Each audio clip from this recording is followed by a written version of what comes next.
Yes, sir. So, good afternoon to all. And now we start the fifth session, that is Soccer Medicine and Sciences of this e-conclave.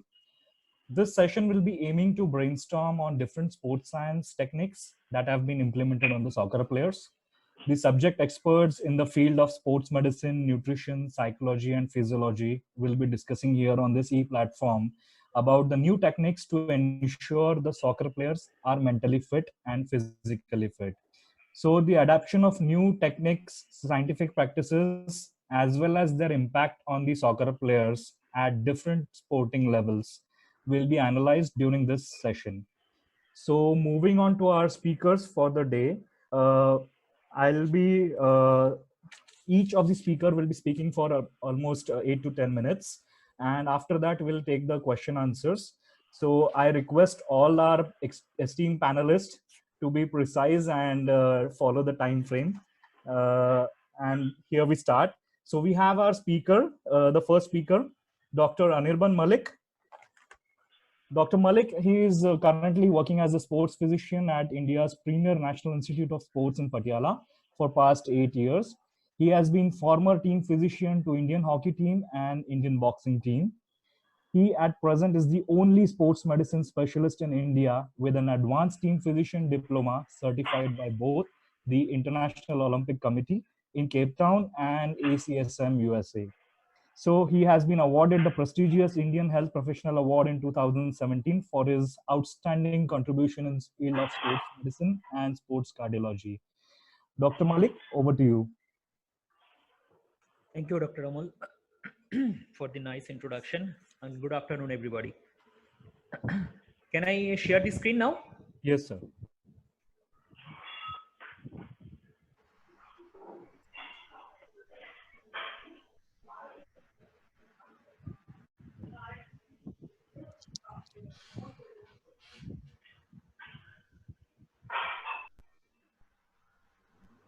Yeah.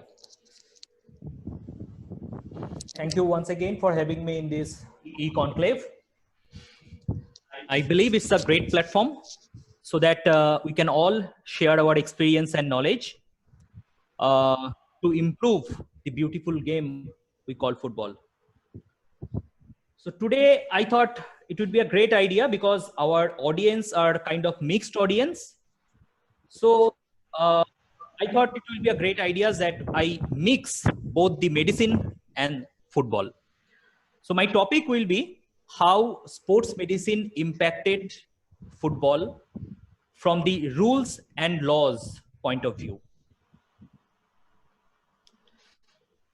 We all know that football is the most popular sport worldwide with around 265 million men and women playing the game. And international football, which was established way back in 1886 in London, they today are the guardian of the unified laws of the game. And the laws of football can only be changed by the IFAB. So I will try to focus 4 or 5 important points. First of all, we all know that FIFA has its own medical wing, which is called FMARC. They are doing a tremendous job in medicine and also in the field of sports science, football science rather. From 1998 World Cup, they have started systematically document all the injuries in each and every World Cup. And many laws have been introduced, some has been changed to ensure safety of the players. And strict application of these laws of the game and fair play are two most important aspects of injury prevention in elite international football tournament. So to start with, the football equipment and the mandatory rules. We all know that Indian football team played barefoot in 1948 Olympics. But playing barefoot and without shin guard poses a greater risk for serious lower limb injuries. And that's why in 1990, the shin guard was introduced and now it's a part of the mandatory football equipment. There are few studies based simulation study rather to show the effectiveness of shin guard, and it shows that shin guard can decisively reduce the impact, and it has a greatest effect on maximum force of near about 3000 Newton. To shift to the other topic, which is concussion. We all know this is a hot topic currently. Concussion is nothing but a functional brain damage. You call it a very insignificant kind of traumatic brain injury, which resolved within 7 to 10 days. But the most important thing to remember is when and how we make the player to do a return to play activity. So, sorry. So for that, FIFA has introduced 3 rules in 2018 World Cup tournament. 1, referee will be allowed to stop games for up to 3 minutes so that the medical team can assess the player on ground. Number 2, FIFA has mandated the team physician have the final say whether the player can stay in the game. And rule 3, where they have allowed a second team physician to have access to the in-match video replays of the player's injury, so that he or she can assist to make a decision on ground.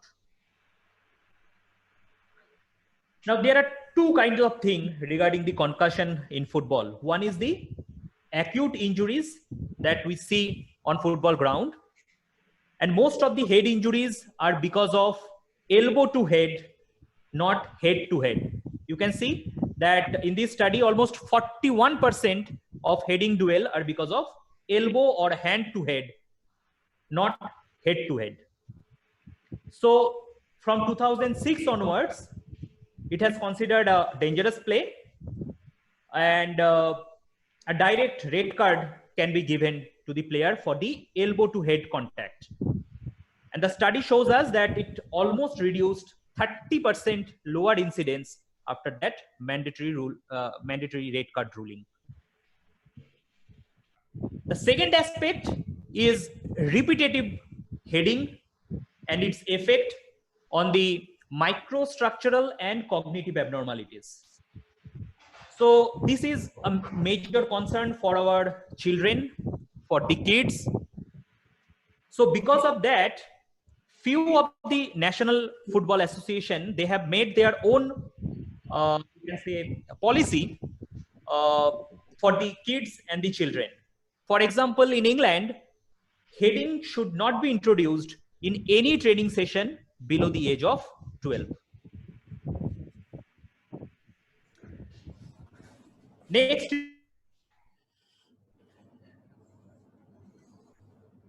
important field, which deals with the introduction or use of the two-footed tackle, again, which can attract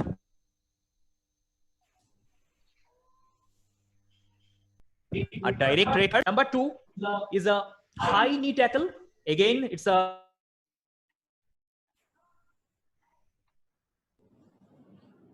potential 12. It's a dangerous play and can attract a direct red card.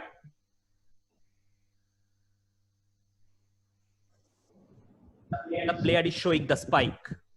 Again, the Dr. Malik, there is some problem here. Next important topic is about the heat injury and heat illnesses. As we all understand that being a thing, especially when you are playing in South American country or in Asian country in a hot and humid condition. So to safeguard our player, FIFA, so that a player need not to play continuously for more than 30 minutes. So that cooling break will be in the first half and again in the second half after 30 minutes. Now these are some latest development that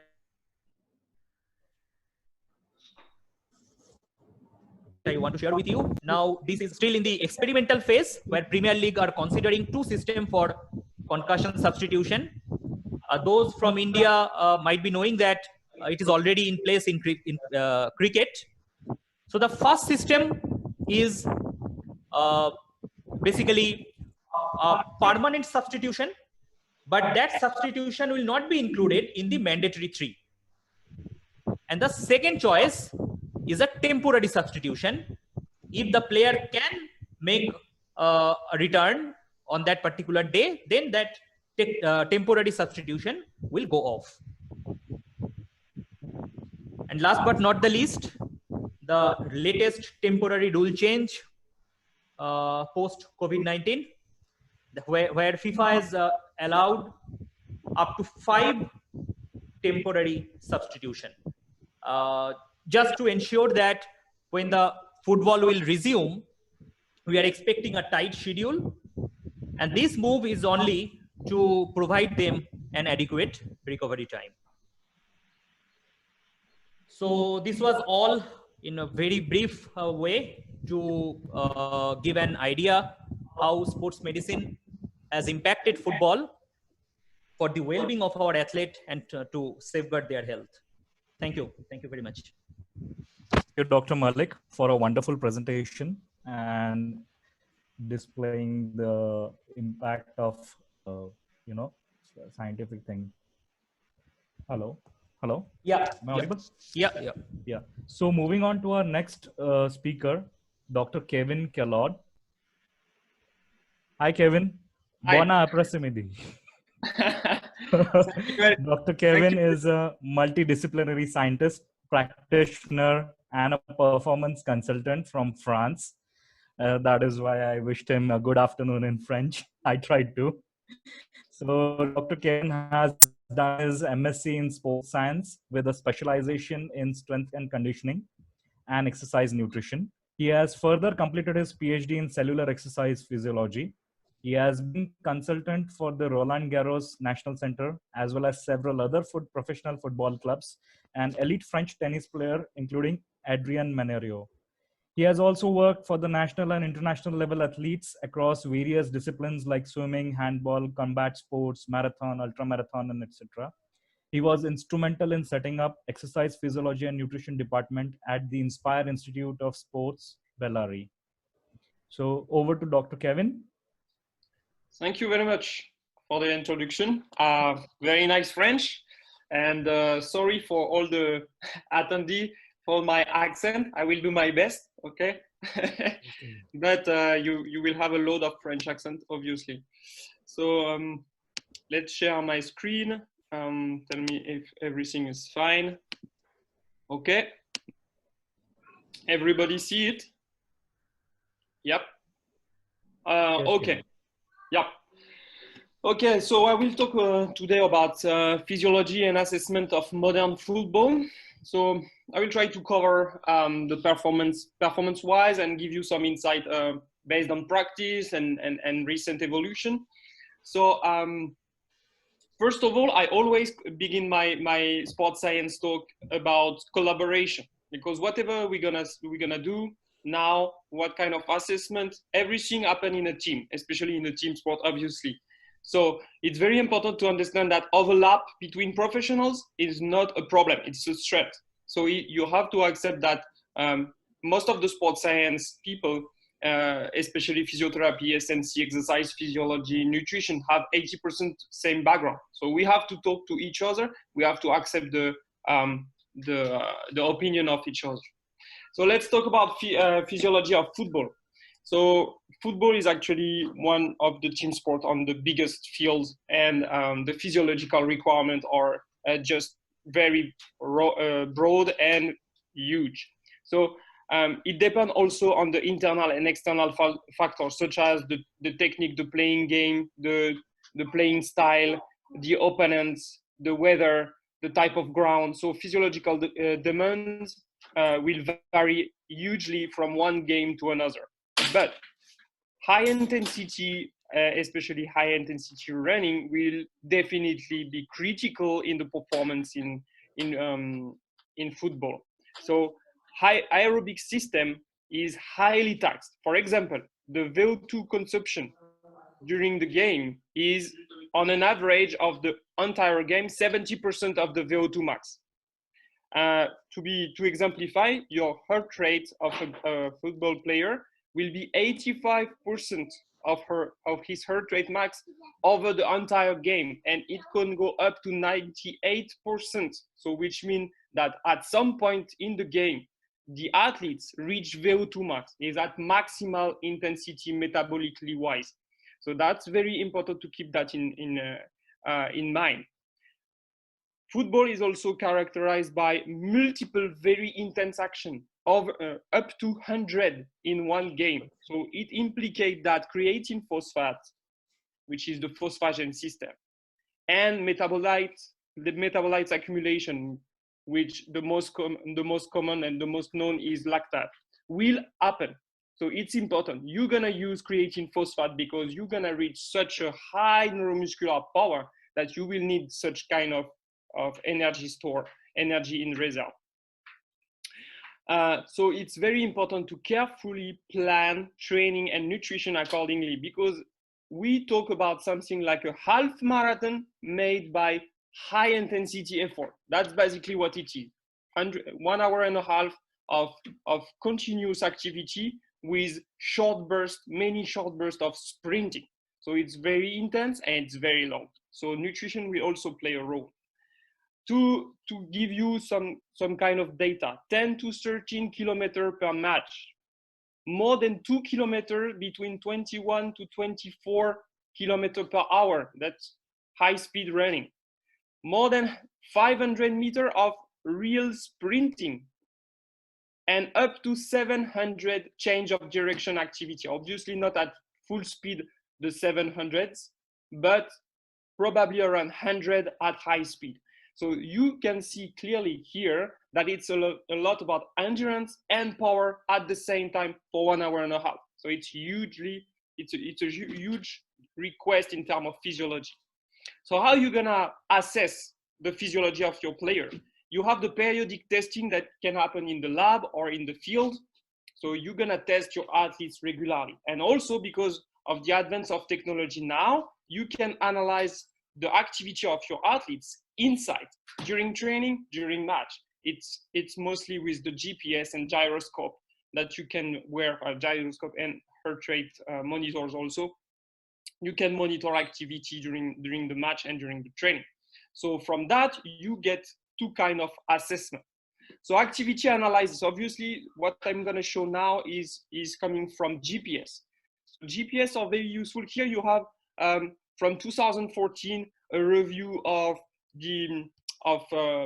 1,500 match in a European league, something like that, and you see that you have the distance covered, you have the distance while you possess the ball, you have the total sprint distance in position or not in position. But basically the GPS is a huge tool. You have to know how to use it. That's very important because you can have all the variables you want. So it's very important to clearly define in advance what you want to know. So here it's the assessment during the European matches, and here you have an analysis of the World Cup in 2018, and you see that they stuck to they only analyze the total distance, the top speed, the sprint, and the time zone and distance in each zone of intensity.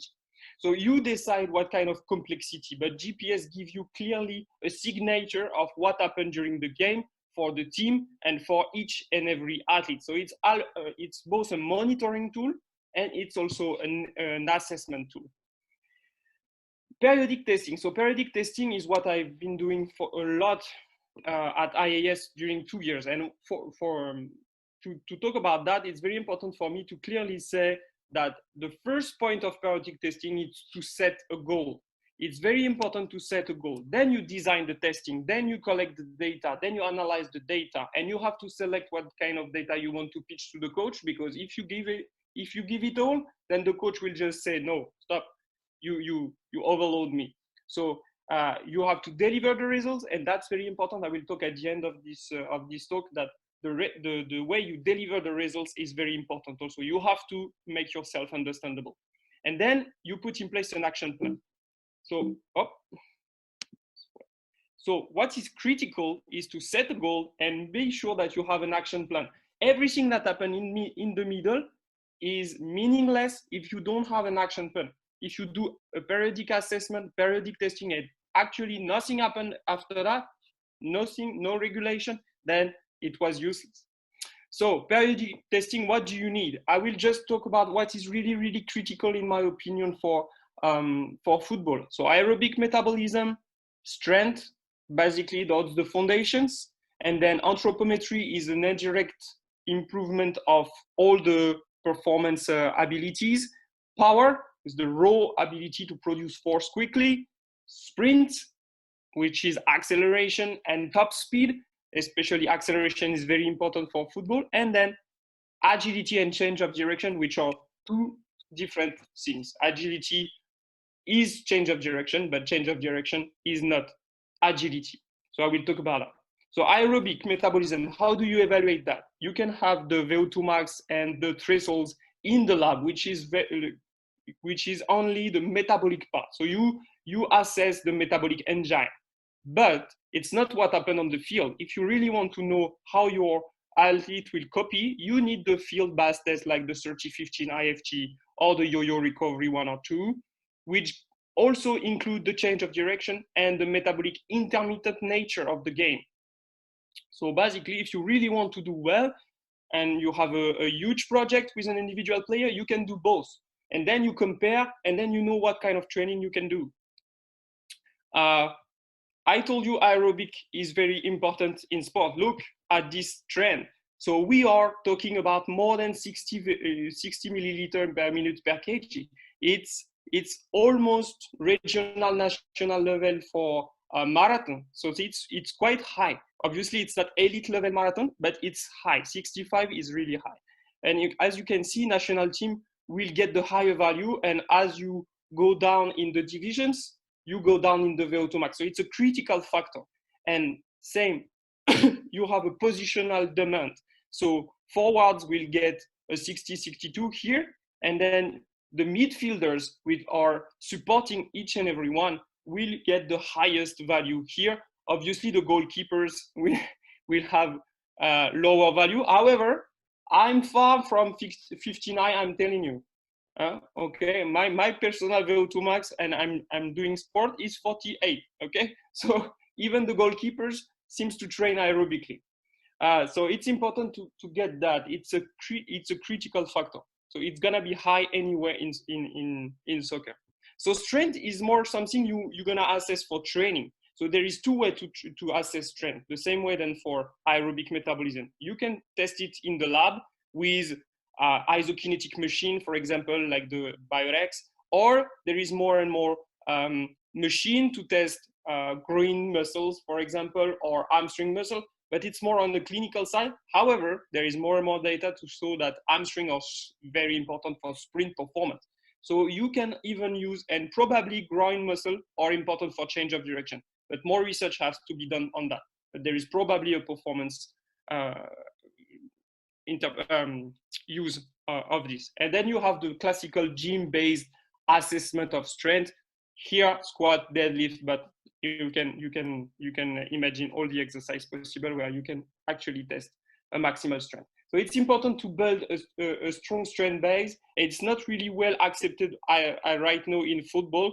We have still a lot of clubs not doing any kind of strength training, which for me, in terms of injuries and performance, is a problem.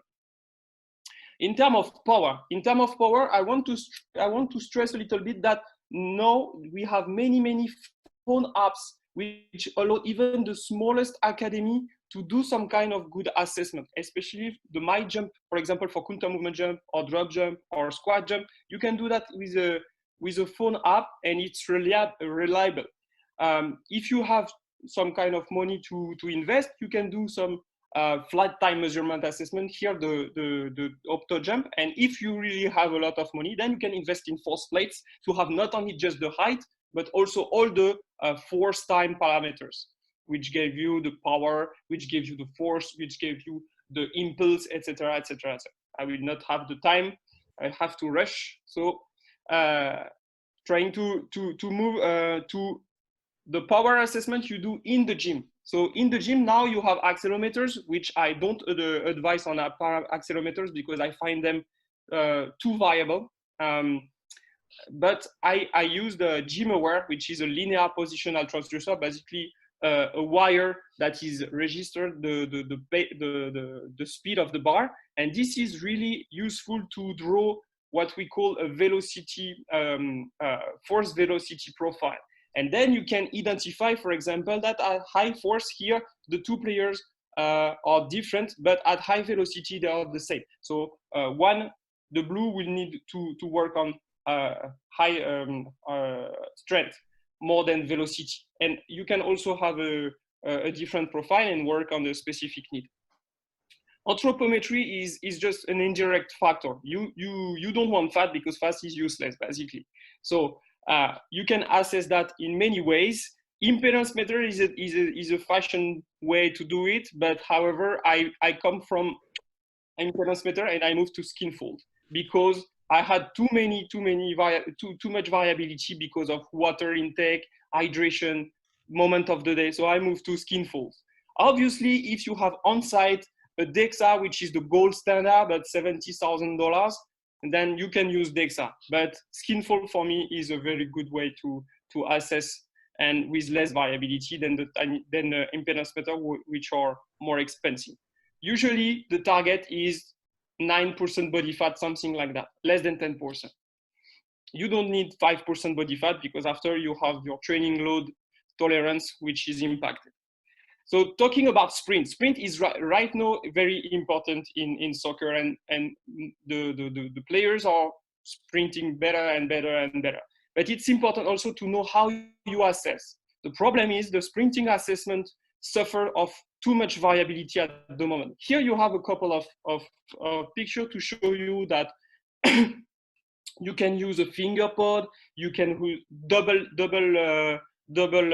light photocells, you can use a foot pod just to decrease the variability. It's very important to not use the GPS, for example, for less than 30 meters. So basically you don't assess acceleration with a GPS. It's too variable, it's not accurate. You can use it for top speed, even if my opinion is you don't use it for top speed. You do a 10-meter fly on the track and you properly know your maximal speed.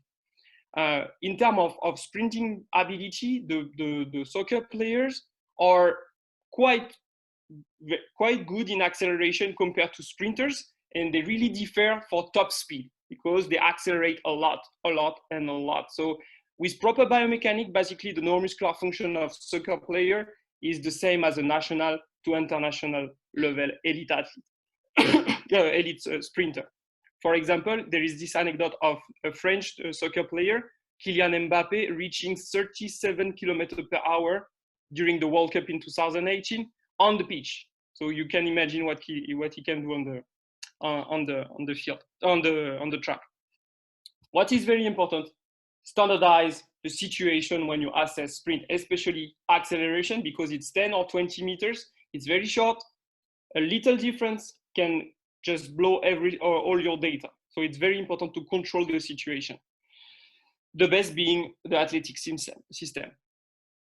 And when you assess the sprint, you can see here, I found it very interesting to see how you can track longitudinally the sprinting ability of a young soccer player from 12 years old to the adult age, so 18, 19 years old. And you see that he comes from something like 22, 23 kilometers per hour as a top speed at 12, 13, which is not bad. And then he reached at 32 kilometers per hour at adult age, which is quite decent. So it's a good sprinter. And the acceleration 172. So 172 to compare to track, Usain Bolt on the first 10 meters would be 1.64. So here it's not on the track. It's probably that he can do better than that, especially after a couple of years. so around 23, 24, you're gonna have quite the same acceleration than a top sprinter. Then sprint testing, now you have some kind of advanced technology or advanced analysis you can do. So you split the time like that every 5 meters, and then you get what has been put in place by Jean-Benoît Morin and Pierre Samodino. So it's a Swiss and French researcher, which give you which describe your sprinting ability, especially your ability to produce horizontal force, because you accelerate because you produce horizontal force. So they break down your sprinting, and you can evaluate if you need one type of training for horizontal production or one type of training for top speed production. So it's interesting because you can actually do that with a sprint app. So with a phone app, you can do this kind of assessment. So it's cheap. You need to know, however, a good load of biomechanics to actually use it. Then agility and change of direction obviously is critical. So there is the change of direction, which most of the time people talk about agility when talking about change of direction. So change of direction, one of the best tests probably is the 505.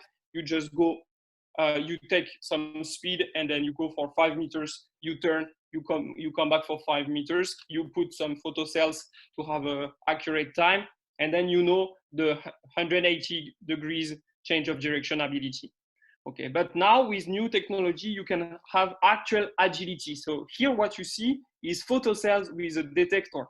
And these photocells will randomly switch on a set. You design basically an assessment, you design a parkour, and then the photocells will switch on and you have to switch it off with the hand. So it will be random. And this means that there is the cognitive stimulation. So if you want to actually assess agility, you have to implement a cognitive stimulation, a decision making. If you don't do that, then it's not agility. So that's the biggest difference, because sometimes you will have a player which is not unbelievable in terms of physical performance, but still it's always the first one to move. And because he's the first one to move, then he will make the difference on the field. So it's important to differentiate these two elements. Last, and I hope I'm in time. So last is how you report the data. Okay, that's great. You did a lot of assessment. You evaluated whatever is possible, and then how you report it is important. So here is a kind of reporting you can do for a physiological, a periodic testing. So here you have counter movement jump, for example, 37, which is not great because a football player will be around 45, 50 if he's very good. Reactive strength index from a drop jump. Agility with the pro Z, the pro test. I don't know exactly this test, but whatever. And 30 meters, so sprint test. So as you can see, he just showed that, first of all, the graphic is nice, the design is nice, so it talked to a coach. And second, it's a Z score, so all the score are on the same scale. And because of that, you can show everything. So you show your player compared to the group. You can choose also international standard and show your player against international standards. And you calculate a total athletic score, total score of athleticism here. So this gives you an overall physiological ability. And this is really talking to the athletes and the coaches. We did that for judo and boxing at IAS, and it was able to discriminate the successful players and the unsuccessful one. Because with the total score, you take everything in account. So obviously you are good for a reason, especially in highly physical sports. So this kind of report will talk to the practitioner, and this kind of if everybody understands, then everybody will be able to work on this kind of data and then change something. Okay, I finish. I want to thank you and hopefully I was. Thank you, Kevin. I ignored the clock. Thank you for a wonderful presentation, highlighting all the performance assessment measures and various tests and its implications in football. So moving to the next speaker, we have Dr. Janvi Dande. She's currently heading the Department of Sports Medicine at NSNIS Patiala, that runs the country's first and structured sports medicine post-graduation course for doctors. Dr. Janvi has over 8 years of experience as faculty in sports medicine, and she is also helping in the day-to-day assessment of the health issues of elite athlete of India at the Premier Institute. She has also worked with the combat sports, including Indian women wrestling team and Indian women judo teams, as a team physician. And Dr. Janvi had the privilege to be the first sport physician from the country to be invited by the International Olympic Committee for conducting a workshop. Yes, sir. Hello. So she was invited by the IOC for conducting workshop at the IOC World Conference on Prevention of Injury and Illnesses in Sport in Monaco in 2017. She has also many publications to her credit. And today we are inviting her for talking on training load monitoring in football. How much is too much? Dr. Janvi? Yeah, thank you, Dr. Amol. Shall I share my screen now? Yes, ma'am, please. Thank you very much.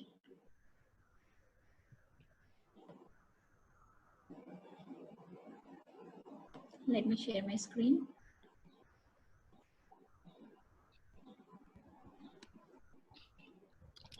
Okay, good afternoon, everyone. And thank you, Dr. Amol, very much for your wonderful introduction. And to begin with, I have chosen this topic, training load monitoring in football. How much is too much? Because many a times we see athletes facing, athletes pushing up their loads to their limits, but landing up in injuries. So this made me to choose this topic so that I can give few inputs to the coaches and everyone here. So inappropriate training load in itself is a risk for injuries. So the monitoring of training load, it not only enables an improvement in performance, but also reduces the negative effects due to training, like injuries, fatigue related illnesses, etc. So I will focus on mainly 4 elements.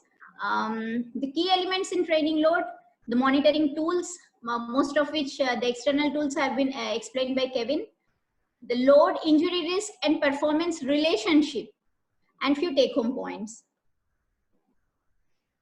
So just let me minimize. Okay.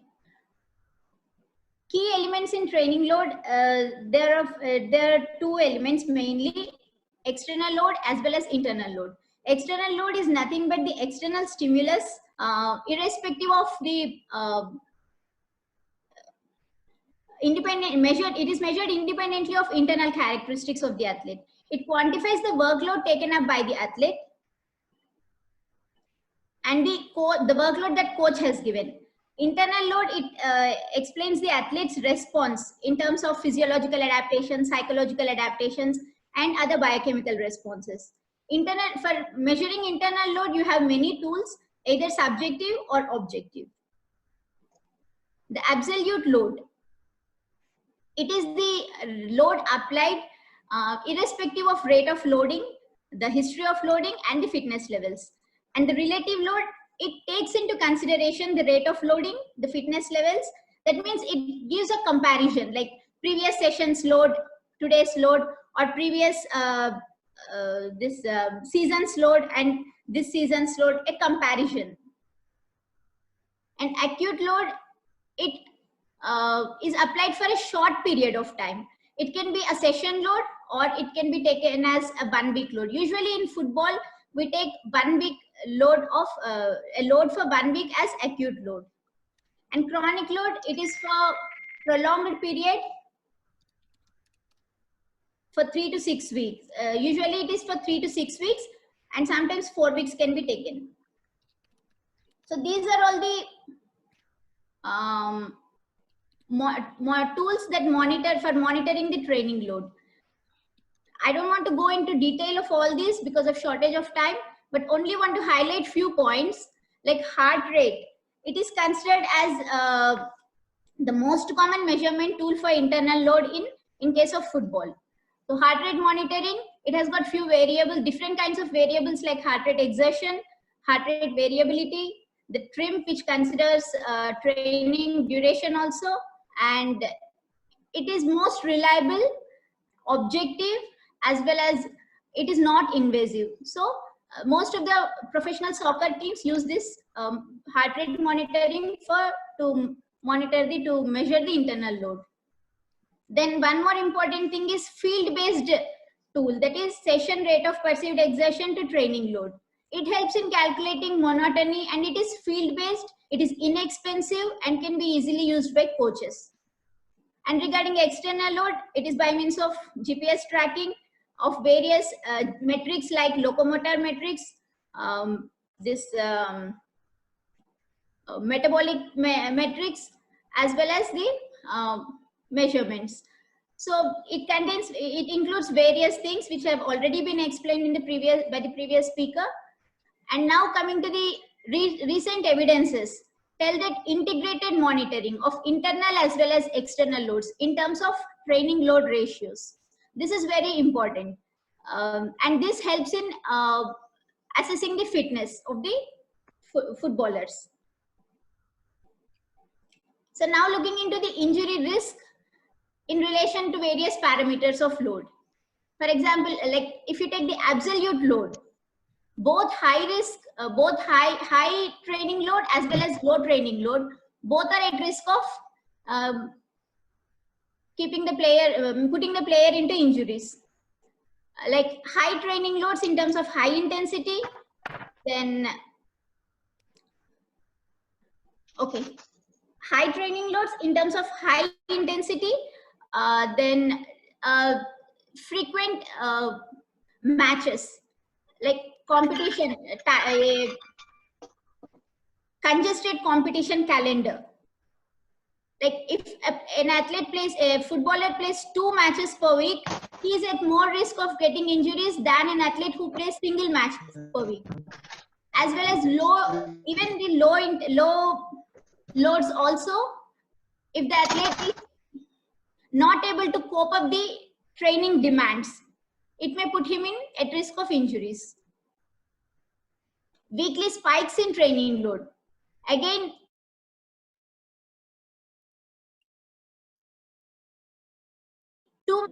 early, like sudden increase in training loads. All this will place the athlete at risk of injuries.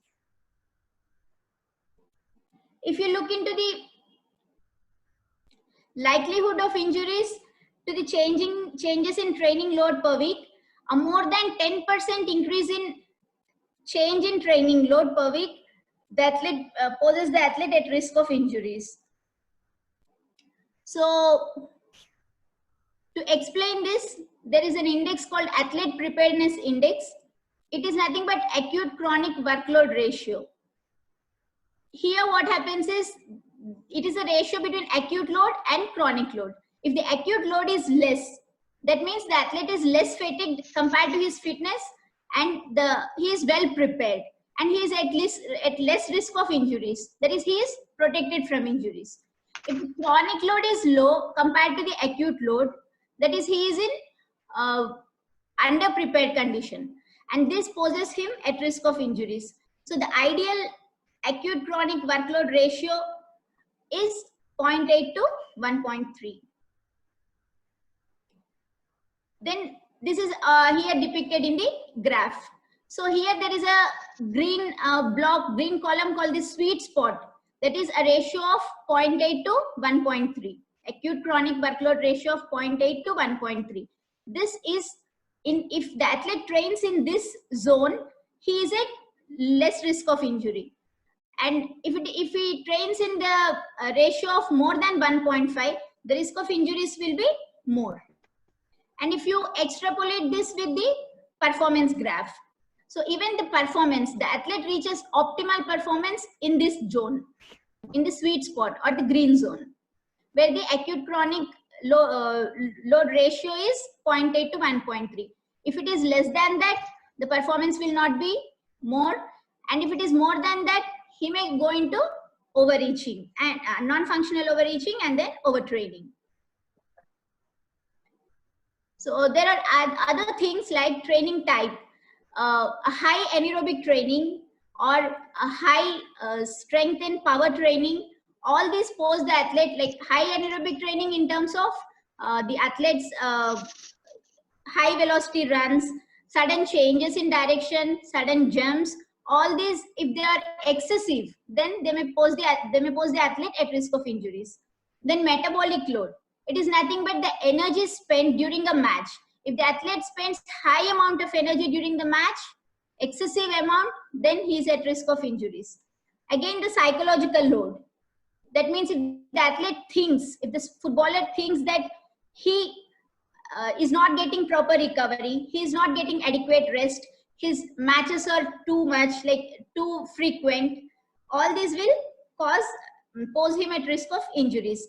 Then again, travel load, the travel fatigue which the athlete gets when he is exposed to long travel or prolonged travel, it also makes him to it also keeps him at risk of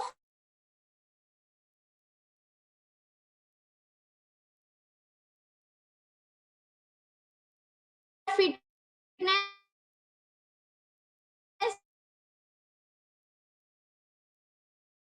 injury, decreases the injury risk, and if it is associated with high fitness, it is good for performance. High training loads with high fitness, high training loads, it has got two ways, it acts two ways. With high fitness, it gives good performance. With low fitness, there is a risk of soft tissue injuries and poor performance.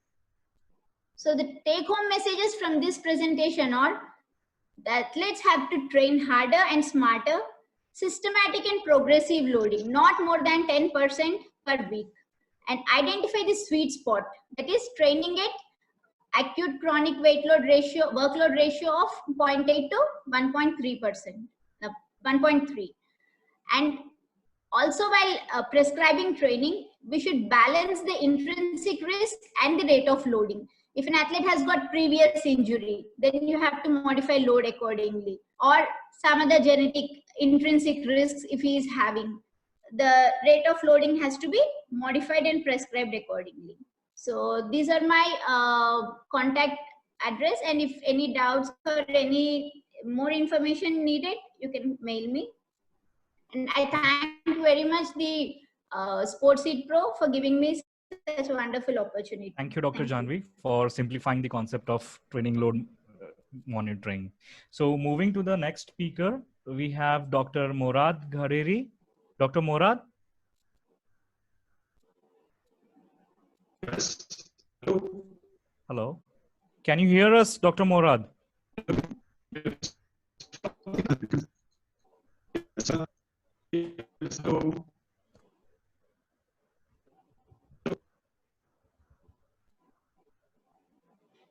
Hello. Hello. Yeah. So, Dr. Morad, are you with us? Yeah. Perfect. So, Dr. Morad Ghareri, he is currently working as a Chief Medical Officer of FIFA Medical Center of Excellence, Dubai, since 2015. Dr. Morad has graduated from Louis Pasteur University in Strasbourg, France, and specialized in the field of sports medicine. He began his career in 1993 from Football Club d'Étoile, France, as a team physician. Thereafter, shortly, he went back to his own country, Tunisia, and became the team physician of Tunisian National Center of Sports Medicine. He was also a team physician of prestigious Espérance Sportive de Tunis, popularly known as Blood and Gold Team. He then moved to the UAE in 1919 and started working as a team physician of various football clubs, and finally was working with the UAE first football national team. Thereafter, as an academician, he has a vast experience of more than 20 years in football medicine with many scientific publications to his credit. As a scientific director, he was instrumental for organization of many scientific congresses in Tunisia, France, and Dubai, latest being in Dubai under FIFA Medical Center of Excellence. He holds important positions in various organizations like FIFA Medical Network, American College of Sports Medicine, European College of Sports and Exercise Medicine, and Asian Football Confederation. Dr. Morad, over to you.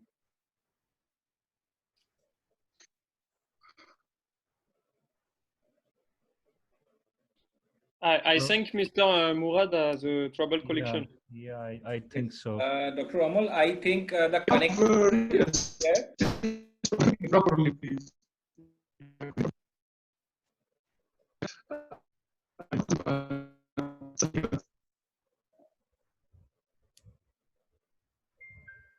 Dr. Morad?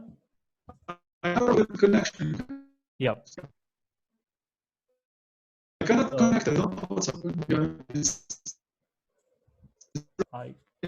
Okay, Amol, I think the connectivity is not good at that age, specifically with the specific location of Dr. Murad Gharini. Yes, you can sir. move ahead. Yes, can you? The connection is better. We will call back to him. Okay, sir. So shall we take the next one? Yes, please. Yes, sir. Sorry for the connection problem with Dr. Morad. I hope he'll be joining us soon. So we move to the next speaker that we have. He is Mr. Donovan Pillai. Mr. Donovan is the founder and managing director of XR Smart and the head biokinetist at Donovan Pillai Biokinetist Setup. He served as a biomechanics for KwaZulu-Natal Dolphins Cricket Union and later became the chairperson for the Association of South Africa in the region for 2009 to 2013. He was also a consultant and head of sports sciences at JSW Inspire Institute of Sports Bellary from 2015 to 2017, where he set up the department. And he has a passion for cricket, golf, running, and himself have run many marathons. So we'd like to hear from Mr. Donovan Pillai. Good day, and thank you for having me. I'm just going to share my screen and let me know if it comes through. Perfect. Great. Yeah, just thanks to the organizers for this opportunity on presenting. I was actually asked to present on this topic on biomechanics and football injuries. However, given the time span and the type of diverse audience that we have, I'm hoping it's not going to be too technical. I try to keep it as brief and as simple as possible. So just a disclaimer, I have no actual or potential conflict of interest with regards to this presentation. Also just like to give thanks to Bengaluru FC's media man, Akash Vinay, for this lovely video of us a few years ago. So yeah, I'm from South Africa, from Durban, South Africa, and I'm proud to say the host of the 2010 World Cup. But just quickly to let people, that might want to know what is biokinetics. It's a study of the science of movement and the application of rehabilitative and treatment performance. In other countries, commonly known as clinical exercise physiologists. So biomechanics, we know it's the science of movement and how the living body moves, how the muscles, the musculoskeletal structure work together to provide movement. And there's various things that we would look at. We would look at force, torque, push, pull, momentum, linear, angular, center of gravity, and balance.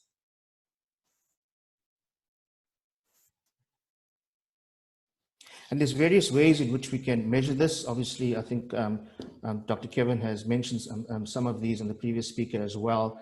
There's 3D motion capture, force plates, surface EMG, all nice tools to have, but it's not a necessity, as the previous speaker mentioned, especially for clubs that don't have the financial resources and for the regional and smaller teams. So basic video using your phone, and there's quite a few free softwares out there that you can input your static photos or your video and do analysis.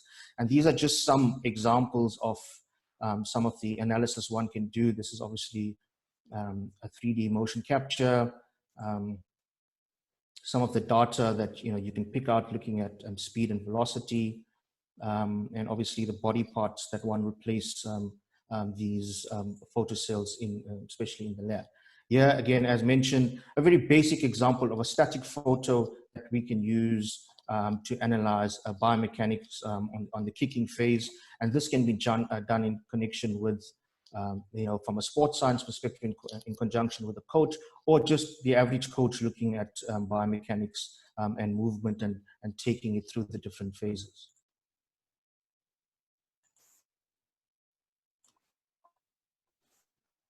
So, lots been talked about injury prevention, and I would like to thank my fellow South African colleague, Nico van Dijk from Asperta, who's now with Irish Rugby, for this slide, who rather uses the term, risk management. And it's important that biomechanics and the analysis of such is used as a tool throughout, before, during the season, with regards to managing the risk, with regards to injury for the player. So when developing a world-class soccer player, there's various things that one will, aspects that one would look at. And I've pulled out this paper from Ryan et al. With the graphics courtesy of YLM Sports Science, just to emphasize some of the movement and biomechanics that, teams will use, especially with their long-term athletic development process. So we're looking at, emphasis on mobility, movement skills with regards to their condition. And this was the Arsenal Academy approach to physically developing young players. Again, we're looking at strength training in football, the importance of movement with regards to multi-directional movement, unilateral, and alternates. So there's lots of studies that's been out there with regards to biomechanics and football. These are just two, just to highlight some of them that are there.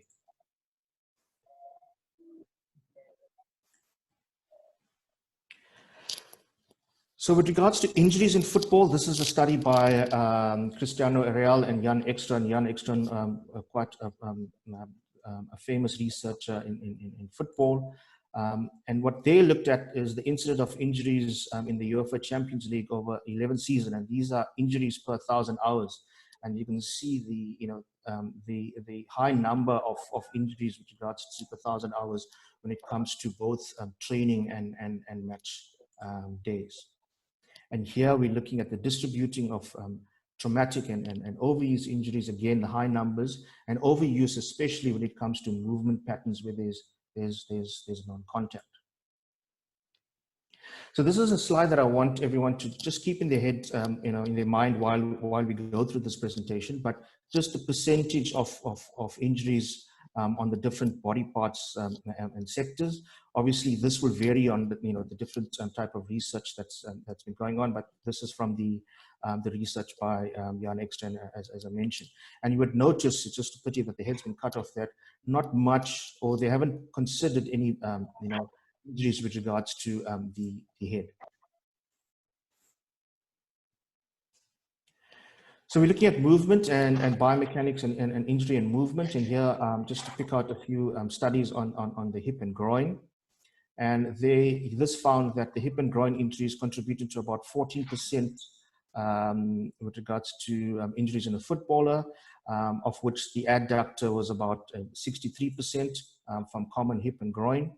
Here you can see it differed with this research, with 71% of the adductor longus injuries regarding from non-contact mechanisms. And again, 4 distinct prominent mechanisms of movement. We're looking at change of direction, kicking, reaching and jumping. Again, highlighting the importance of analyzing movement, biomechanics, and risk management with regards to injuries in a footballer.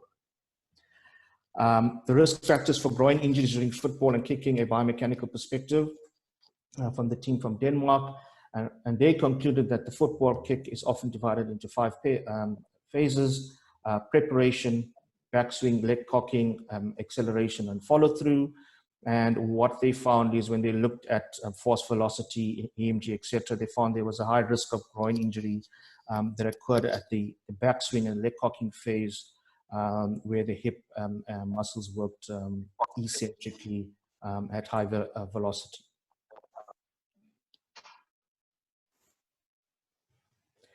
Here we're looking at the hamstring and ankle flexibility by Van Dijk et al. Again, looking at movement. So deficits in passive hamstring and ankle dorsiflexion range of movements. That was one of the factors, and one of the factors with regards to hamstring and ankle injuries. So again, highlighting the importance of movement and biomechanics.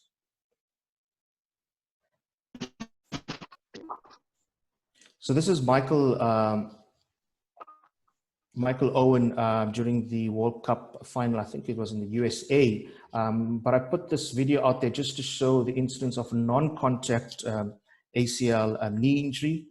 This is a rupture of the ACL ligament. My South African colleagues, when they looked at knee injuries in football, they came up with these factors predisposing to injuries, and it's important to look at the intrinsic and extrinsic factor, and just to highlight gender, and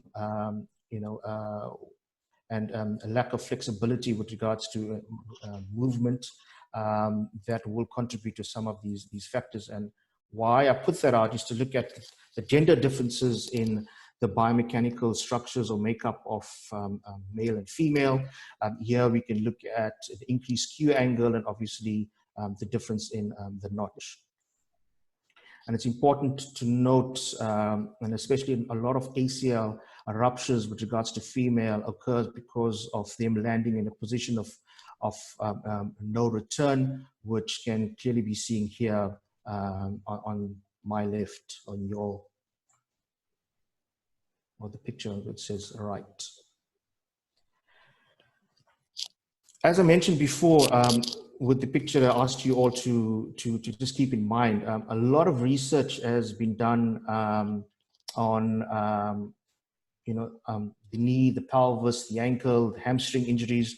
While there are various research on head biomechanics, more especially with regards to concussion and movement and heading as of such, I think a lot more can be done in this field, looking at the movement of the head and the impacts that it has on injuries, but also from a concussion screening perspective for practitioners to identify potential concussion, the management of such, and the duration out of play. And I think in the previous session, there was a speaker that spoke about that as well.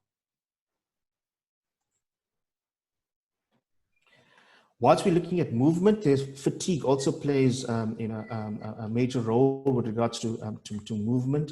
There's a few studies that looked at the effect of fatigue on movement.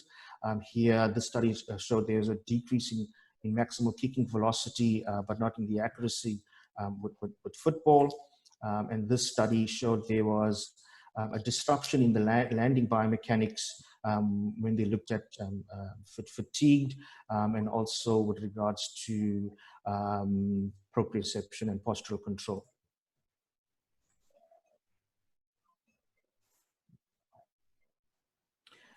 I think if anything, this will probably be the most important slide that I would like to put forward with regards to biomechanics and injuries in football, is looking at the long-term development of athletes.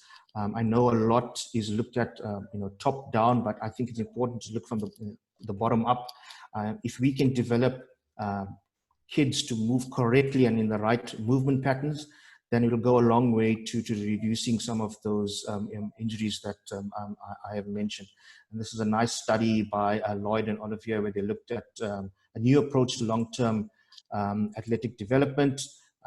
This is the male, where they looked at maturation stages and how they go through it throughout the age periods, and the different physical qualities that one would need to look at. Obviously, the ones highlighted in bold and much bigger are the important ones in that chronological age. The same for the females. There will obviously be some variation as there is a difference between the maturation status between the males and female. So it's important that, especially in our soccer schools and academy, we teach kids how to jump, rotate, land, sprint, movement skills. Because not every kid will make it to become a professional footballer, but at least we're trying to reduce potential injuries later on and keep them nice and physically active as they grow. So thank you very much for your attention. Thank you, Mr. I can be Pillai. contacted on LinkedIn or Twitter. Thank you, Mr. Pillai. So we invite our next speaker, Dr. Manit Arora. Dr. Manit Arora is the orthopedic surgeon who is working at Fortis Mohali with a primary focus on shoulder, hip, and knee arthroplasty. He is adjunct lecturer at University of New England, Australia, and associate lecturer at UNSW, Australia. He is also a faculty at AIMS Rishikesh. So he's also a current chair of ISKASAA Research Committee and a member of Medical Commission for World Squash Federation.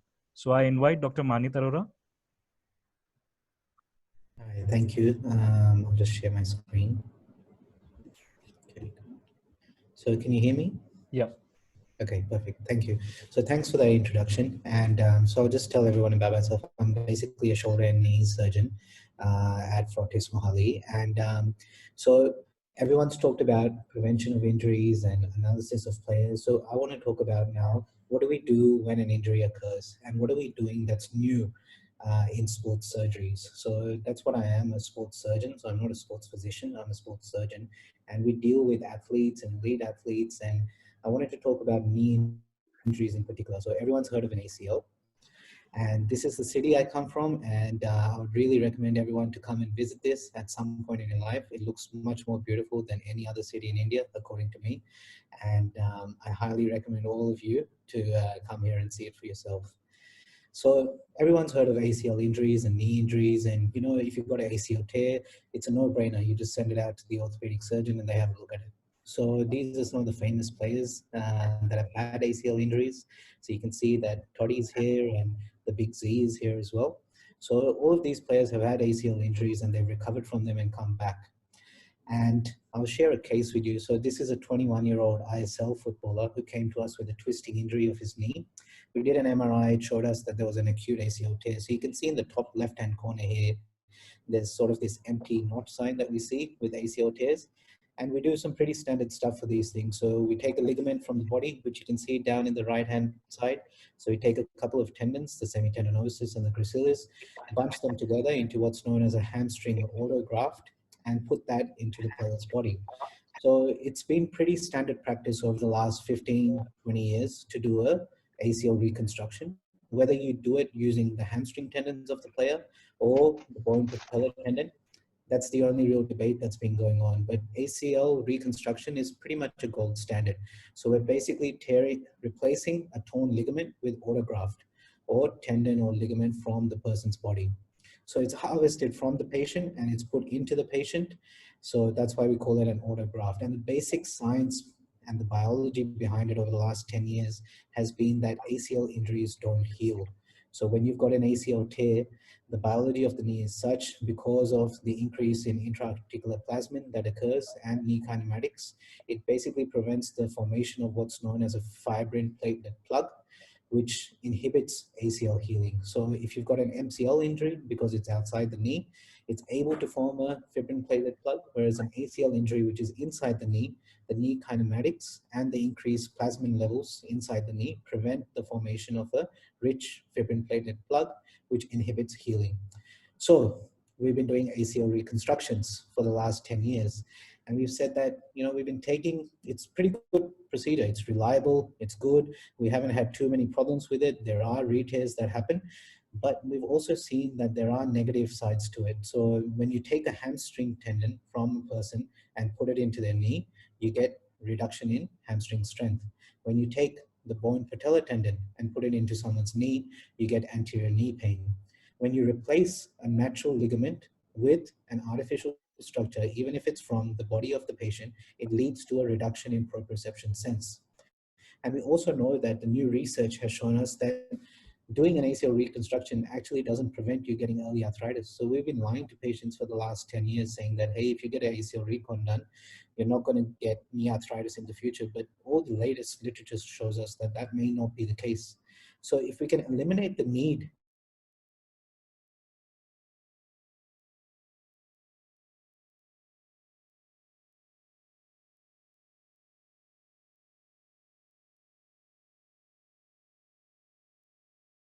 do is we don't cut out the whole ACL that's left. So when we go inside with a camera and look inside the knee, there's usually a little stump of ACL that's left. Now in the past, we used to take out this stump and put in a new ligament. But we found that if you leave that stump, it actually leads to better proprioception in the knee. So if you follow up these studies of the stump, you can find that the stump preserving or the remnant preserving ACL reconstructions we do, they actually have better kinematics. And that's really important, especially for footballers. So we said that instead of leaving the whole stump, why don't we leave the whole thing? Would that improve kinematics even further? So the last decade's work has been on something called ACL repairs. So now we're throwing out our old theory of, that ACLs can't heal, and we want to get them to heal. And we want to get them to heal and, repair your natural ligament rather than having to put something else in.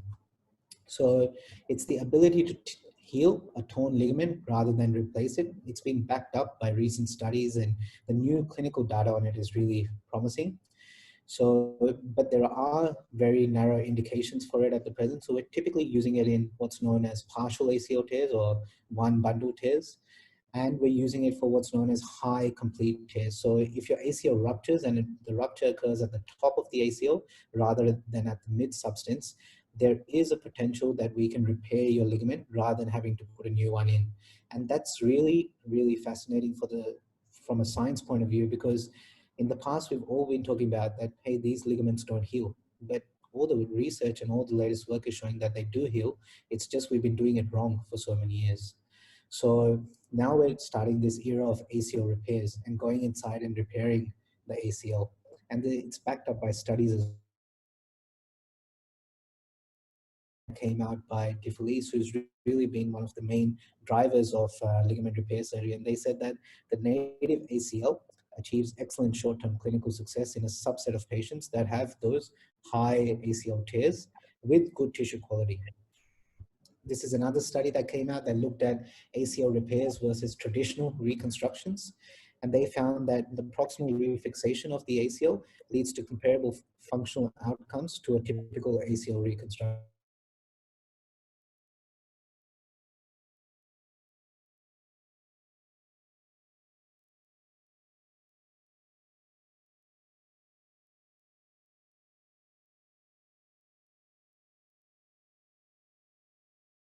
So you can see on the image left side, what we do is we go inside, we use the remaining ligament, stitch it together, and we usually bridge that tissue with what's known as fiber tape, which is an ultra high molecular weight stabilization plug. So this is where we're going, and ACL repairs are now in vogue. So the New York Times also came out with a couple of articles about this, and this is really the future of ACL surgery, and this is where we're going. And why are we headed that way? An ACL repair typically halves your recovery time as compared to a traditional ACL reconstruction. So that means you can get the players back to the practice pitch in half the time. You can get them back to return to play, return to sport in roughly half the time as a traditional ACL reconstruction, because we're not waiting for graft incorporation. We're not waiting for all the issues that occur with taking a graft. We're just waiting for the natural healing to occur and then rehabbing them into a good shape so they can get back out onto the field. So if the results are the same, the recovery time is faster, it's more biological, why not do it? So that's what we are doing. So there are really nice indications now for doing an ACL repair. Another case that I thought I'd talk about, which is also, a common thing that most sports med guys come across, is what do you do about the guys that come to you with cartilage injuries? So this is a case of a 28-year-old ISL footballer. He basically came to us with knee pain. He had a bum knee. He had knee pain. He had swelling in his knee. Every time he'd play, he used to get pain and swelling. And we did an MRI and found that he had an osteochondral defect. So you can see on the image up top, in the center of the screen, this is what his knee looked like from the inside. So you can see the nice white glistening cartilage, and that pink area is raw bone. So that's where he chipped off a piece of his cartilage and it was floating around inside his knee. So what we did for this guy is we went in, we did something called a microfracture, which has been proven to be one of the easiest and fastest ways to get a player back to work.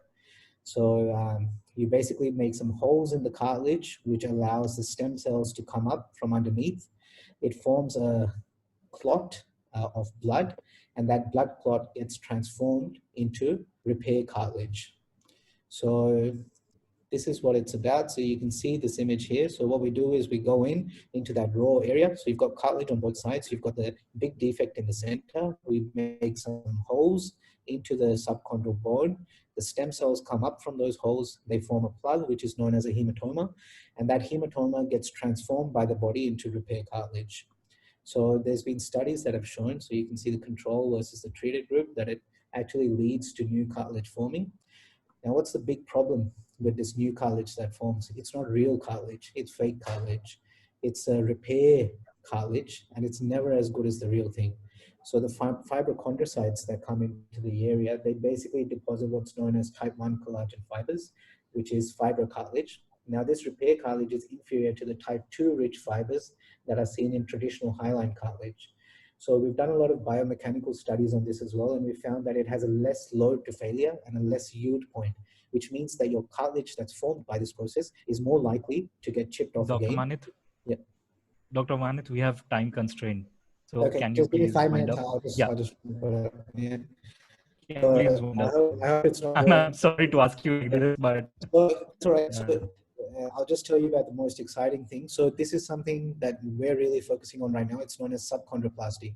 So in the people that have cartilage defects, there's basically, the cartilage becomes like a wave, it cracks, and the fluid gets into the bone. The bone gets distended with pressure and it causes pain. So we thought, why not plug the bone instead of trying to fix the cartilage? So what we do now is we inject this special substance, which is known as Acufil, and we basically inject that into the area of the defect, and it assimilates with the host bone and creates a hard cartilage structure, so that no longer can the synovial fluid enter that bone, and no longer you get pain.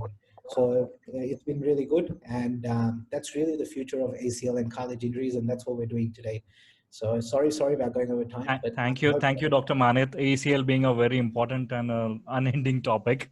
There is so much always to hear about it each time. So thank you very much for the presentation. Now I invite Ms. Lakshmi Pandrala. She is the founder and CEO of LAMI, which is a web-based health platform that provides customized diet plans in depth, analytics of fitness, eating habits, and health tips. She was also awarded as Women of Future Award in 2017. Ms. Lakshmi? Can you unmute yourself? Sorry, yeah. Yeah, Amol. Yeah. Thank you, Amol. Thank you so much. Please, we have time constraints, so I'm just reminding you before we start. I know. I'm Thank completely you. aware. Thank you. Thank you, everybody. I'm glad to be part of this, and I'm just going to be quick.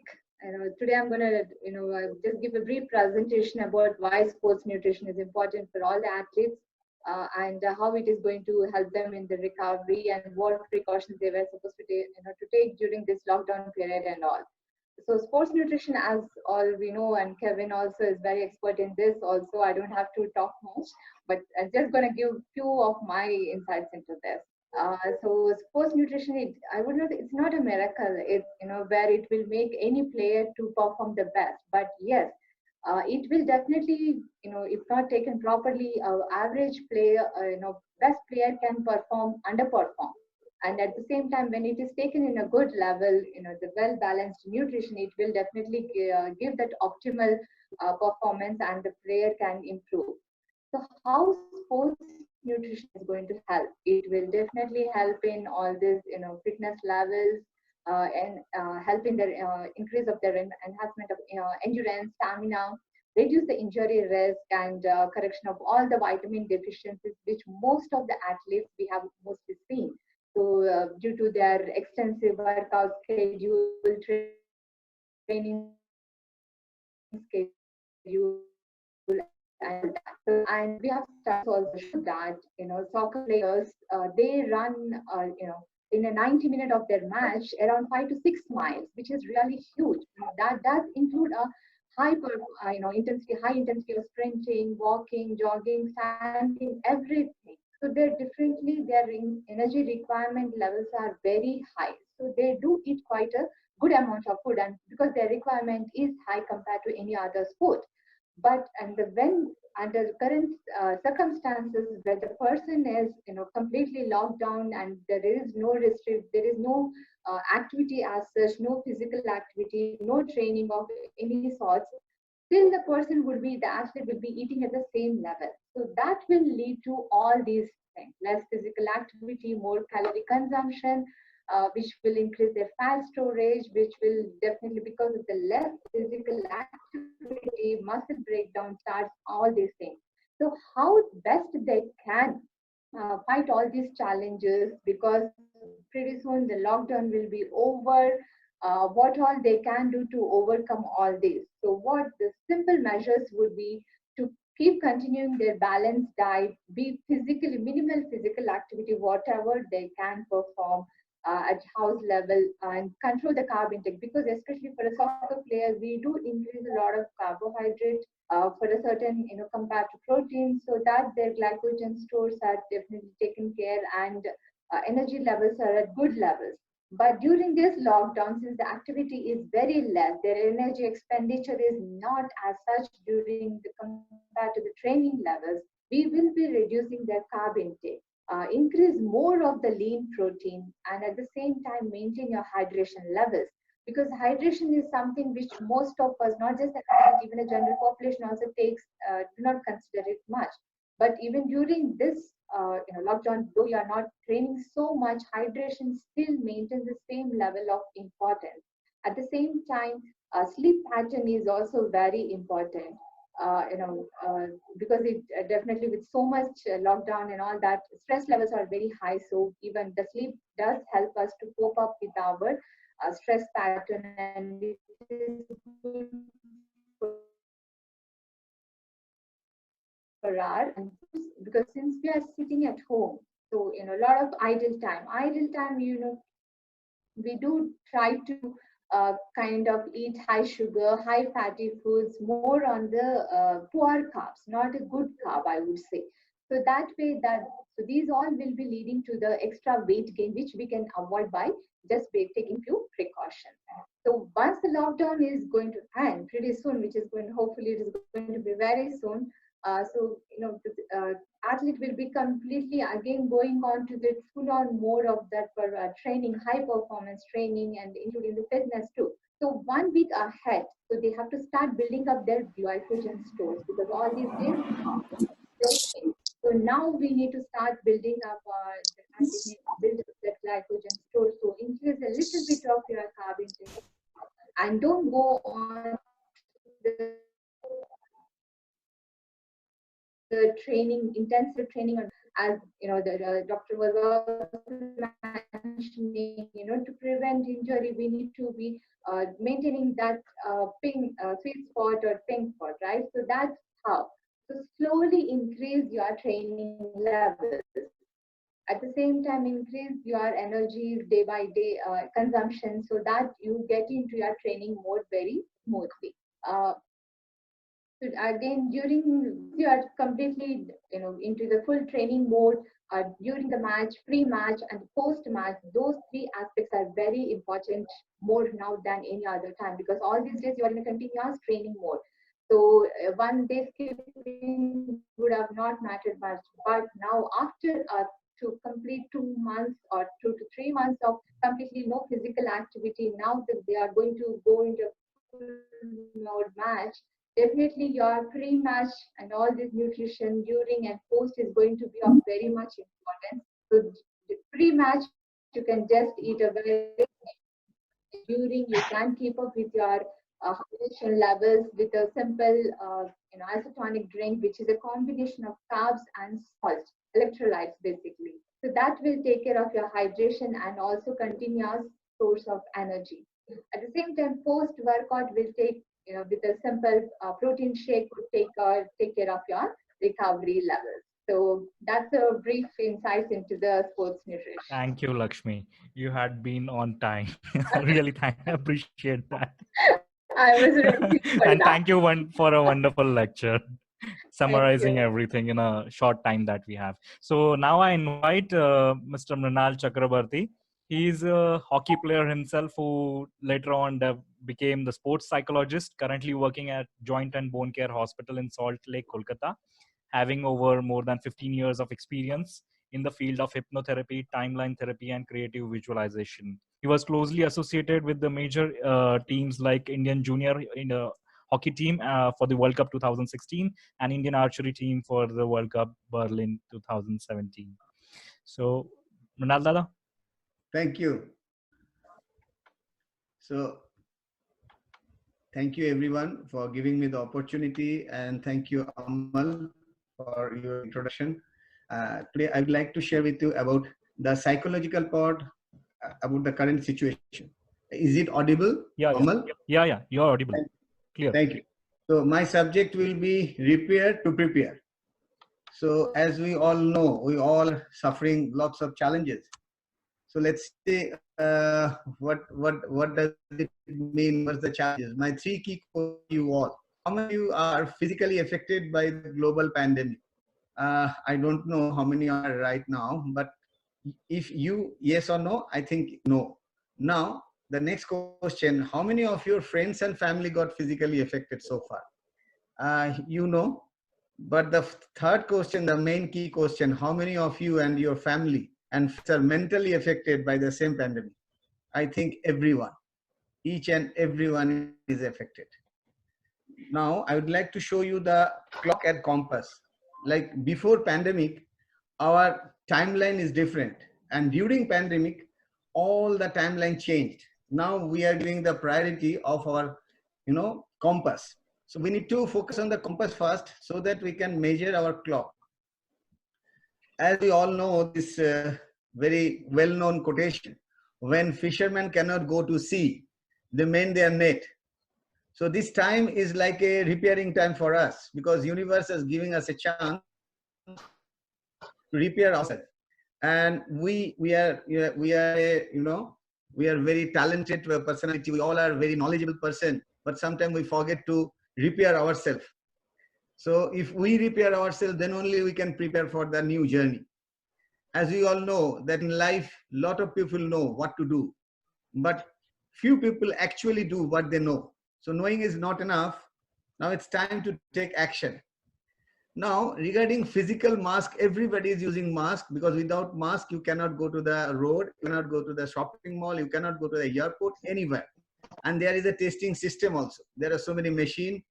But what about the mental part? Are there any physical, psychological mask?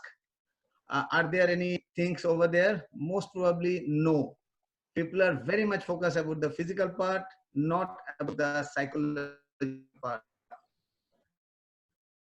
No, we filter things, we are using filter. But regarding mental, we are behaving just like a sponge. We are absorbing all the negative things as per our current situation. And that is the most important part about today's sports people, as well as the parents, as well as the coach, as well as the whole world. So my ideas about this situation, how to overcome the situation: we can learn from the situation and we can unlearn something from that, and then only we can relearn. As we all know that it's time to repattern and reprogram our mindset. How we can repattern is like a mobile phone. Like when we need some specific software, we install the software. And when we want that software repeatedly, we upgrade the software. Sometimes if we don't like this software, we delete that software. The same thing goes here also. We need to repattern and reprogram ourselves. Now the question is how we can repattern and reprogram. We can repattern through our knowledge. We can repattern through our application part. We can repattern for our how to overcome the mental part.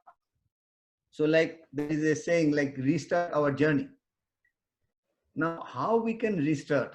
Like mental toughness is more important and urgent to overcome the present scenario.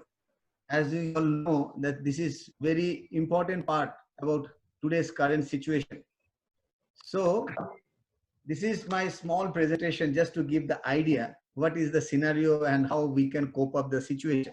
I would like to show you something from here. Like it's time to, for few people, this time is a miracle time. How? Because we are all are inside, we are not in outside. So we can look inside us, we can make it a miracle time. If we make this time is a miracle, then this time will be like a wealth for us. We can increase our wealth, maybe knowledge, maybe skill, maybe some different technique. It's like a paradigm shift. Now choice is yours. For few people, it's a time waste. For few people, it's a mobile time. For few people, it's a wastage of time or it's a something negative. But for me, I think it's time to restart ourselves. It's time to understand ourselves. It's time to know ourselves. I'll show one more slide about my presentation. That is it visible? My slide? No. No. One more time then. Dada, we have time constraints. So Okay. please, yeah. Okay. So just a second. Yeah.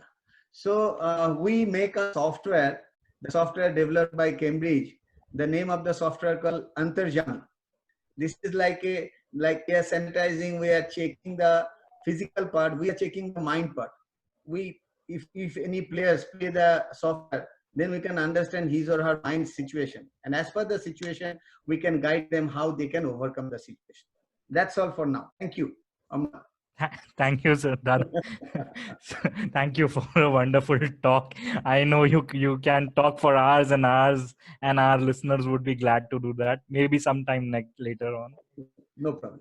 So I invite our next speaker, Sanika Divekar. Sanika was a national table tennis player herself, who later on graduated from Mumbai University and then completed her master's in sports and exercise psychology from Brunel University, London. She has been working with many sports team and individual athletes, as well as various academies across India, notably ICC TT Academy, Sports Seed Pro, Father Agnel TT Academy, and etc. So let's hear from Sanika. Sanika, can you hear? Yeah. Is this audible? Yeah, you're audible. All right. Okay. So Mr. Mrinal has already covered a lot about the mind and psychology. So my topic for today's presentation is going to be about how you can pay attention to post-match relaxation, and a lot of other experts have also stressed on how overtraining or over exposure to fitness and everything can have an impact on the physical body in terms of ACL tears and physical injuries, and the risk is higher. So I'm going to be talking about what, from a mental perspective, from a sports psychology perspective, what can be done. Thank you, Dr. Amol, for my introduction. So to begin with, I would just like to give you a quick introduction of what sport and exercise psychology is. It's basically a scientific study of your behavior, psychological factors which take into consideration your sport participation, your performance, your physical activity, and how you can use certain psychological principles and psychological therapeutic orientations to enhance performance. So things like CBT, REBT, psychodynamic, many other therapy orientations can be used in terms of performance enhancement and overall mental well-being for athletes. So like we all know, for sport, the most important thing comes with the technical training bit. Then we can move on to physical fitness. Nutrition and hydration was covered by Ms. Lakshmi. She also spoke about how rest and recovery is important. And the last puzzle, the last piece in the jigsaw puzzle becomes the most important thing that becomes is the mental training, where you try and pay attention to what the athlete is thinking, feeling, and how is he on an emotional level. So that is typically what sport and exercise psychology as a field specializes in. Now, typically, with regards to soccer psychology and relaxation, what happens is, of course, football is a very demanding, physically demanding sport, because there are 2 halves in the game. The length of the game is longer. So, of course, the technical ability, the tactical understanding are all hallmarks. But if you are going to be facing challenging situations, then as you will work on your calf muscles, your core muscles, you will have to equally give importance to. Is there a disturbance?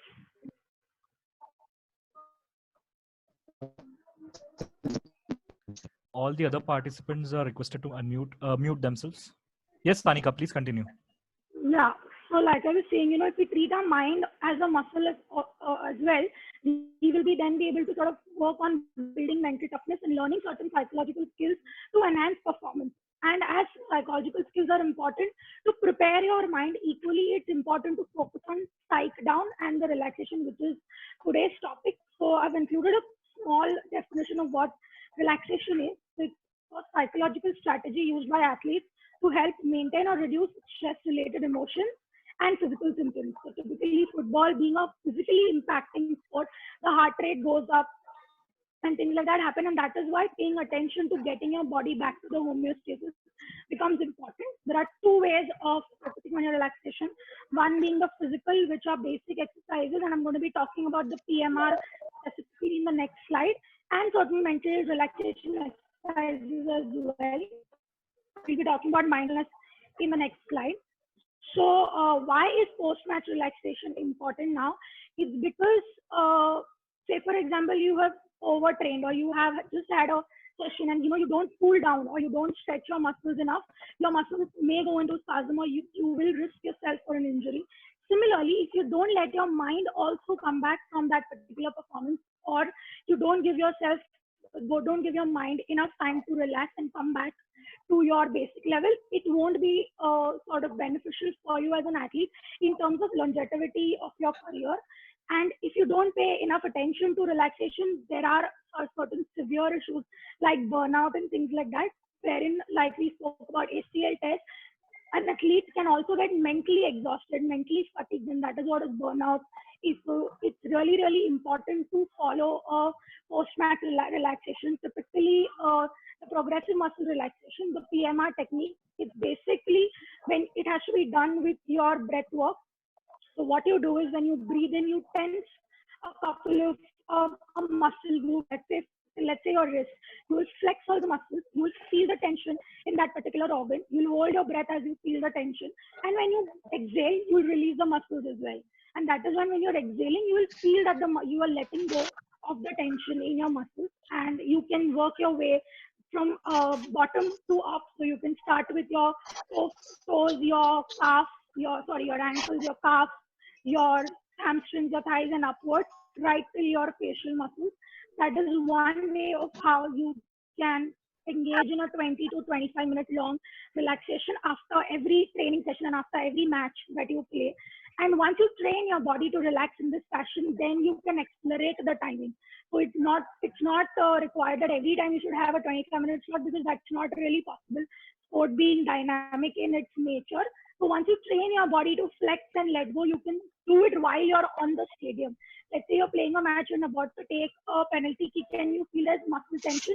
You can just squeeze in your muscles with your breath work and let go, and you're going to feel the tension release in a particular muscle. So that is how you can apply it on the stadium and off the stadium as well. Now, the last part I want to stress on talking about why it's important and how can you do it. The first thing is it has to be done regularly. It's not, you do it once and you're going to be getting the benefits all the time. It's an everyday practice. Like you are working out from a strength and conditioning perspective, you train your body every day in a gym. Mental training also needs to be done on a very regular basis. And Tanika, that is last minute. Yeah. Last minute. Yeah. Sorry to interrupt. Yeah, I'm just done. No problem. This is my last slide. So that's about having a routine and practicing it regularly. And the benefits are it helps to practice other mental training skills as well. So visualization, self-talk, and things like that can be practiced while you are in a physically relaxed state of mind. Also, it can help you unwind after performance, both physically and mentally as well.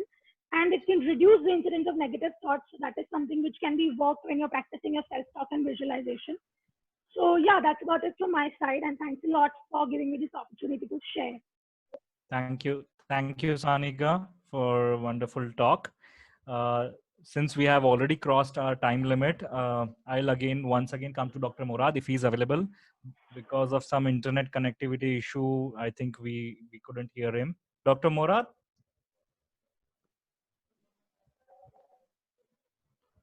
Dr. Murad, can you hear us?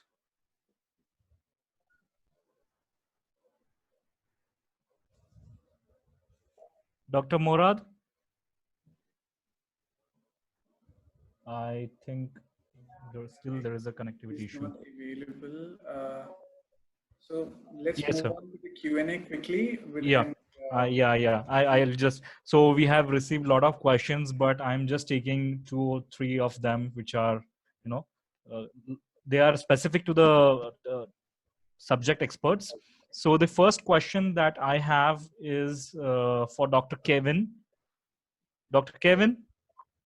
Yes, I'm back. Yeah, nice to see you back. So can you mention few of newer machine-driven physiological and physical capability assessment tools that, in your opinion, as an exercise physiologist, are good enough to be included in the routine testing? Honestly, I'm not a lover of fancy testing. So right now we don't even use simply a timer, a sprint time. We like if you look at the reality of high performance, you look into it, and then you see that the basic tests are actually not used properly. However, so what I presented basically are for me the basics that if you really want to do well with a professional team, you have to do that. Then after you're gonna move to next level. But so obviously you can go up to EMG or NIRS technology, which tell you the oxygen flux of the muscle, and you can go to that point. The problem is it has to relate to a reality of training and how I'm gonna use those data. So I really stress for I will never stress enough for understanding that, especially for a football player, you saw 7 to 8 tests to perform, okay, with basic tests you can do with your phone and with your timer. So if you do these 8 tests, then do you have so basically I would advocate for a team meeting instead of technology. I would say you do the basic 8 to 10 tests, maximum 10 tests, and then you sit and then you brainstorm all together to say, okay, what you gonna do now? Because and if I say 8 to 10, but it's not actually 8 to 10, because when I say strength test, I say 1, but it's actually 3 to 5 tests. So imagine the load, the amount of data you get with all the basic testing first. So even VO2 max test, I'm an exercise physiologist. I tell you, I would not do VO2 max test. Because you have to use properly the 30-15 or the yo-yo first. You have to understand what it means. And if you really struggle to improve from 2 to 3 tests, okay, we are not improving. Okay, now this player is actually a very valuable player, and we are performing at national to international level. Okay, let's go to the lab. That should be the approach. Let's first have your screening with a timer, photocells, simple things. Okay, do I understand what is required for my player? Do I need strength, or do I need velocity training to improve my power? Most probably you need strength first. Then you need to do some velocity stuff to actually increase the power. You know, those basic things are not done well. So let's do perfectly the basics. And I can tell you, even in some clubs in France, even at PSG, they do everything. But even the basics, they are not perfect at using it. So yeah, thanks, I would Kevin. Let's go back to the basics. Thanks. Exactly. So the next question is for Dr. Anirban Malik. What is the future of sports science and soccer medicine education? How do you visualize it to be developing in near future?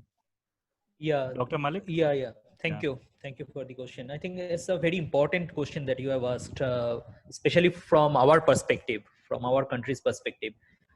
We have all kind of sports medicine and scientific expert, but what is needed today is a sports specific knowledge, I guess.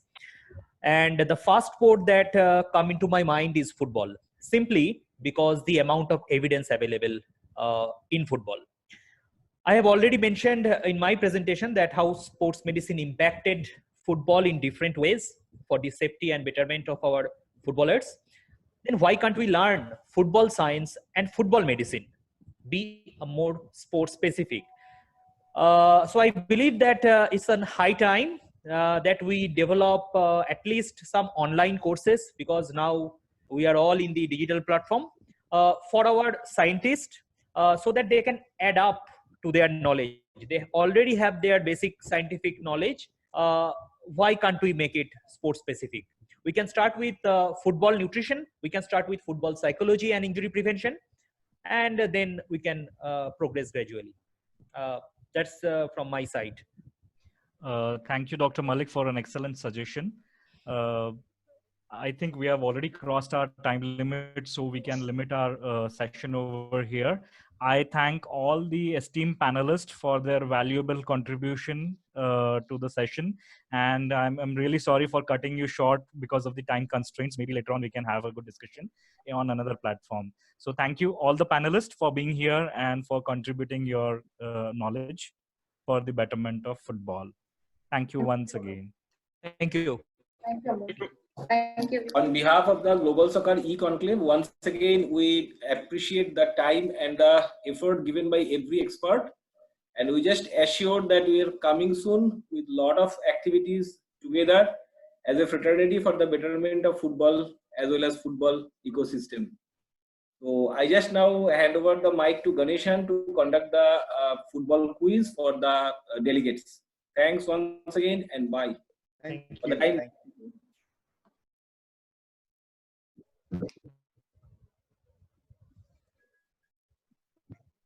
All the panelists can leave, I think.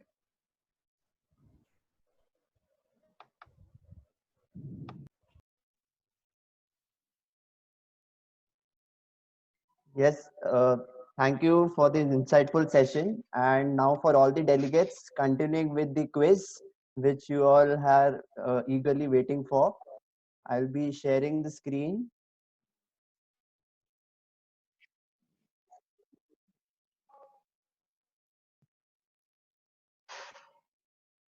So we move on to the next time block, which was the most modern era in 1996, right till 2013, where the league structure was initially formed in 1996 with the National Football League.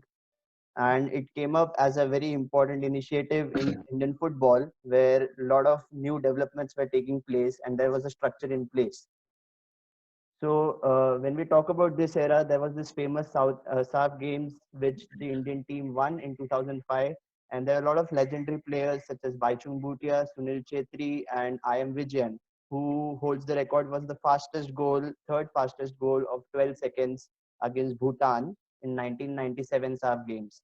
And apart from that, we had many more initiatives which came up.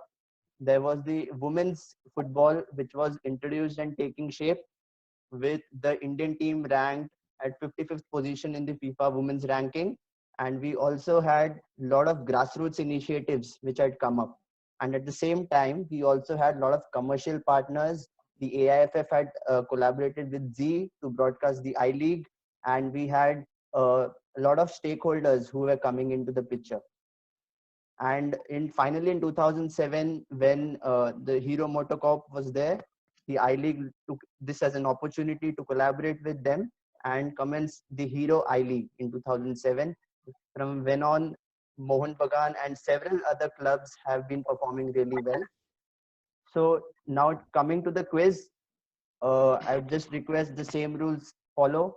So all the delegates kindly be ready with your answers and please mention the answer rather than the option, which is the correct one. Starting with question 1. Which Brazilian footballer played in the National Football League in 2002?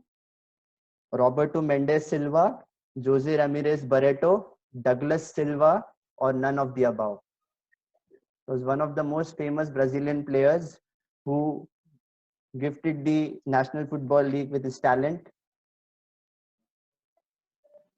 The next question. Who was the top scorer of the 2005-2006 ONGC National Football League? And also mention the number of goals scored. Was it Yusuf Yakubu with 15, Baichung Bhutia with 18 goals, Ranty Martins with 13 goals, or none of the above?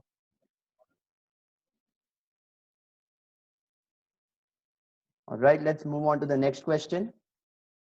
Which foreign player holds the record of the maximum number of hat tricks in Indian football? Was it A. Odafa Onyeka Okoli? Is it B. Dudu Omagbemi? C. Jose Ramirez Barreto? Or D. None of the above? All the delegates, please be quick in giving away your answers in the message. The next question, which team became the unlikely winners of the National Football League in 2005-2006 season? Was it Salgaonkar FC, Mahindra United, Churchill Brothers, or none of the above?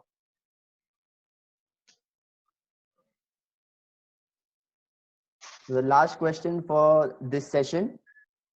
Which Indian player scored the goal in the 2009 Nehru Cup final against Syria? Was it A. Baichung Bhutia, B. Renedy Singh, C. Sunil Chetri, or D. None of the above? A lot of iconic players during this time and some emerging players as well. All right, so with this, we come to the end of this session. And for the information of all the delegates, we will be starting the next session in exactly 10 minutes. Thank you.